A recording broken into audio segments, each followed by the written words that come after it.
Welcome, ladies and gentlemen. I am your host, Ethan, and this is Roster United. Here in Roster United, we're going to do a small episode, about 5 to 10 minutes, because last episode, episode 14, we talked about Black Panther, Shuri, and Winter Soldier.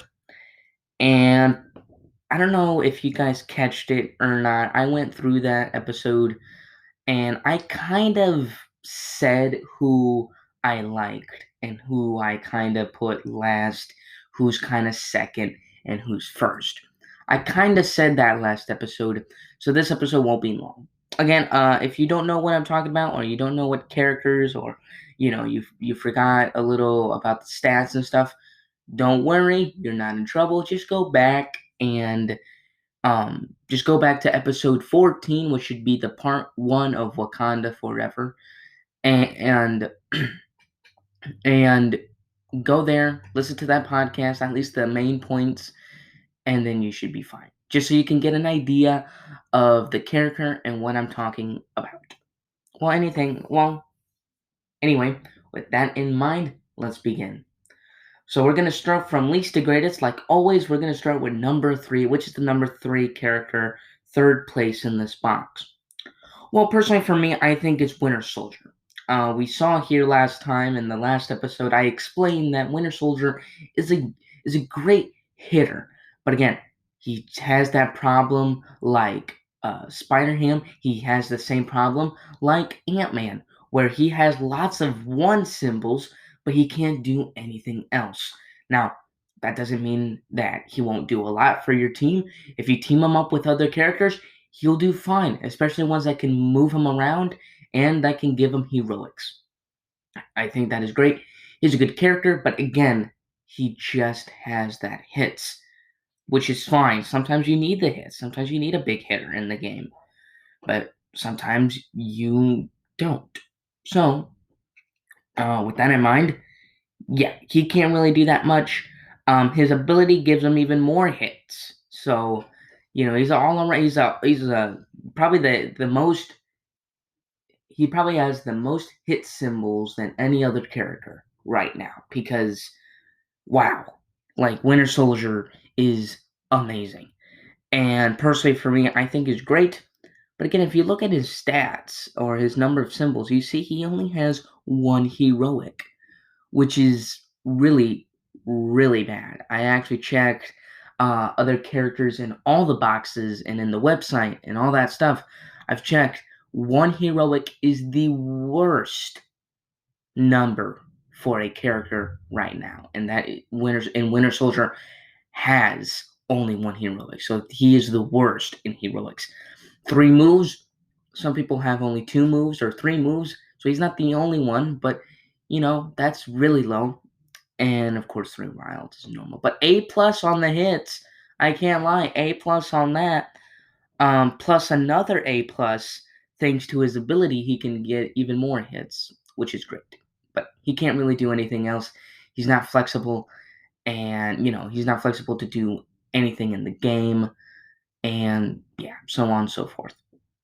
Not just that, he also wasn't a big team player. He's not that good of a team player. So, yeah, he's not the best. So that's why he is in my number 3. Now, who's my number 2? Well, this is tough because Black Panther is a all-around character. I've actually said here that he's the all-around king in this game, meaning he is the best all-around character, better than Wasp.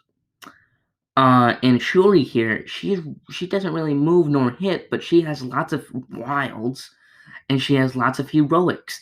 And sure, she might not have a lot of 2 symbol cards, but her ability is phenomenal for that.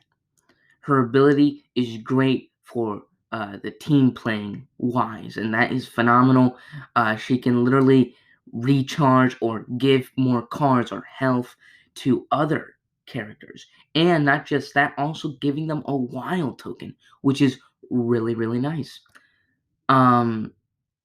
But see, I haven't really put much thought into this because these two are really good characters, like really good.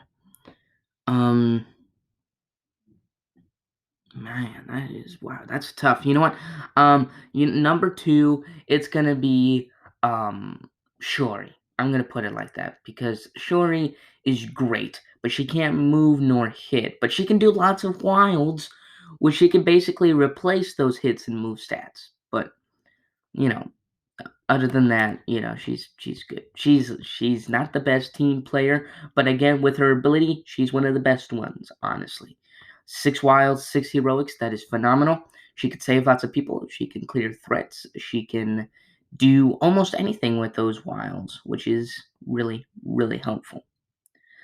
I think she's great, especially for those kind of villains that you're going up against that you kind of need almost everything, or you need a good team player, or if a villain, sometimes the villain's plot, his villainous plot, sometimes he wants to KO every single hero. I've had that before, where a villain wants to KO every single hero, and if he does that, he wins. And sometimes you need people to, recharge. Recharge is a famous kind of power in the game where you can draw one card in your hand, which is really nice. Iron Man has that. Um, who else has that? I think um, Jessica Jones has that. Many other characters have that, which is really, really nice. But Shuri doesn't have that for herself. But well, actually, she does have that. You can choose any hero. Yeah, so including yourself. So yeah, she can use this power for herself or for anybody, which is phenomenal because especially for a hero or excuse me, a villain that wants to KO you, you need cards in your hand. Again, cards that are in your hand are basically your lives. And Shuri here can give you more cars and regenerate and stuff like that. And that is phenomenal for those kinds of villains. Everything else, she is very flexible, I think. Maybe you don't see it in her stats, but when you see that 6 wild symbols there, you can do almost anything you want, which is really, really, really nice. I love that. I think this is great. Um, so yeah, I think second is Shori, and of course that leads us to the first guy. Uh, of course this is the main guy, Black Panther. Now I choose Black Panther. Well, it was a tough one, like I said earlier, but I choose Black Panther first because he's an all-around guy. He can move, he can hit, he can do heroics, and he has lots of wilds. But with his abilities, he can gain even more actions. So instead of just using one symbol in his card plus the last 2 symbols that your teammate played last turn, well, add another 2 symbols with this ability, the Panther Habit, which basically gives him either plus heroic and move or plus move and heroic, and I think he has 2 of those. So yeah, it's really good. I like this abilities. Just gives him more stuff to do in a turn. So if you play a double wilds before Black Panther goes, before his turn starts, play the 2 wilds symbol cards, and then Black Panther can play his normal cards, but with his ability, and he can do tons of things. This is a great character all around. Again, he can move, hit, he could save people, he can do everything. And not just that, he's also a cool character to play. When Black Panther's in the house, you're kind of like, oh yeah, yeah, it's a party now. So I personally think Black Panther is a really, really good character. I think he's phenomenal, and he's also a really good team player. He's got 6 2 symbol cards, which is great. And lots of these 6 2 symbol cards are lots of like move hits, heroic hits, stuff like that. And I think that is really helpful. Again, having 2 symbol cards is just really, really good team playing. You give your opponent more options to do their next turn, even though you might not use them for your turn. But it's always good to kind of build up your teammates so they can get stronger in the game. But anyway, Yeah, I think Black Panther does that really well. Again, he could do everything. Well, ladies and gentlemen, this was the ranking episode for Wakanda Forever, aka also known as Rise of the Black Panther Expansion. We have went through all three characters today, and we have seen that in first place, Black Panther, we see because he was an all-around character. Shuri was in second because of her great abilities and her six wilds. That is phenomenal. And third, Winter Soldier. We put him here because we thought he's a really, really good hitter, probably better than Hulk.